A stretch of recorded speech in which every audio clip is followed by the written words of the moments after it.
Daddy రేపు పొద్దున్నే charge sheet కూడా ఇస్తాను అన్నాడు. రేపు పొద్దున ఇస్తాడు. అవును. అది డిఎస్పీ ఇస్తాను అన్నమాట చేశాడు. నేను అన్నా 50 అంటే ఛార్జ్ షీట్ లేదు ఇదే లేదు కదా, రెండు చేశాక ఇస్తాను. ఏమన్నారు? వేసాడంటున్నా వేస్తారంటున్నా రేపు పొద్దున. రేపు మనకి ఇస్తానన్నాడు పొద్దున్నే. ఇప్పుడు ఇందా చేశాడు ఎత్తలా నేను.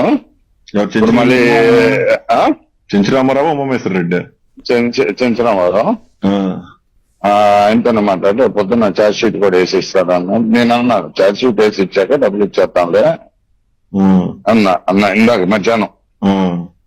ఎందుకంటే రేపు పొద్దున్నే వేసి ఇచ్చేస్తాడంట. లుకౌట్ నోటీసు లుకౌట్ నోటీసు అది మనం కోర్టులో తెచ్చుకోవటం. కోర్టు నుంచా ఈజీగా వచ్చింది. మళ్ళీ లారీలకు కట్టాలిగా డబ్బులు కదా, డబ్బులు చేయాలి కదా, వెళ్ళిపోతున్నారు కదా, డబ్బులు తీసుకొని వెళ్తారు. అదే పని అవ్వాలి. చేసి కాగితం ఇస్తాడు. ఏంటో వస్తాడు ఏంటో చూద్దాం. మళ్ళీ ఎట్లా రాస్తాడు? ఫేవర్ గా రాస్తాడు? ఉన్నదున్నట్టుగా ఎవరికైనా రాస్తానే కదా డబ్బులు ఇచ్చేది. ఉన్నదున్నట్టుగా రాస్తాడు. ఆ అమ్మాయి ఎలా కేసు పెట్టింది అలానే రాస్తే మళ్ళీ అదో ప్రాబ్లం. ఆ అమ్మాయి కేసు పెట్టింది కదా, ఆ కేసులో ఉన్నది ఉన్నట్టుగా రాస్తే ప్రాబ్లం కదా అంటున్నా. అదే చూద్దాం. రేపు పొద్దున వెళ్ళి కూర్చొని రాపించుకొని వెళ్తే పోయి. సరే. హలో డాడీ రేపు పొద్దున్నే ఛార్జ్ షీట్ కూడా ఇస్తాను అన్నాడు. రేపు పొద్దున ఇస్తాడు.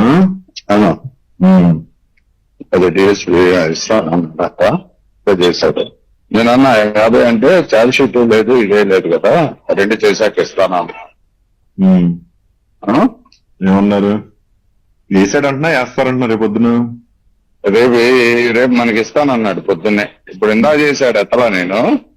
ఇప్పుడు మళ్ళీ చెంచురామారావు ఉమామేశ్వర రెడ్డి చెంచరామారావు ఆయనతో మాట్లాడి పొద్దున్న ఛార్జ్ షీట్ కూడా వేసి ఇస్తాడు అన్నాడు. నేను అన్నాను ఛార్జ్ షీట్ వేసి ఇచ్చాక డబ్బులు ఇచ్చేస్తాంలే అన్న ఇందాక మధ్యాహ్నం. ఎందుకంటే రేపు పొద్దున్నే వేసి ఇచ్చేస్తాడంట. లుకౌట్ నోటీసు లుకౌట్ నోటీసు అది మనం కోర్టులో తెచ్చుకోవటం. కోర్టు నుంచా ఈజీగా వచ్చింది. మళ్ళీ లారీలకు కట్టాలిగా డబ్బులు కదా, డబ్బులు చేయాలి కదా, వెళ్ళిపోతున్నారు కదా, డబ్బులు తీసుకొని వెళ్తారు. అదే పని అవ్వాలి. చేసి కాగితం ఇస్తాడు. ఏంటో వస్తాడు ఏంటో చూద్దాం. మళ్ళీ ఎట్లా రాస్తాడు? ఫేవర్ గా రాస్తాడు? ఉన్నదున్నట్టుగా ఎవరికైనా రాస్తానే కదా డబ్బులు ఇచ్చేది. ఉన్నదున్నట్టుగా రాస్తాడు. ఆ అమ్మాయి ఎలా కేసు పెట్టింది అలానే రాస్తే మళ్ళీ అదో ప్రాబ్లం. ఆ అమ్మాయి కేసు పెట్టింది కదా, ఆ కేసులో ఉన్నది ఉన్నట్టుగా రాస్తే ప్రాబ్లం కదా అంటున్నా. అదే చూద్దాం. రేపు పొద్దున వెళ్ళి కూర్చొని రాపించుకొని వెళ్తే పోయి. సరే.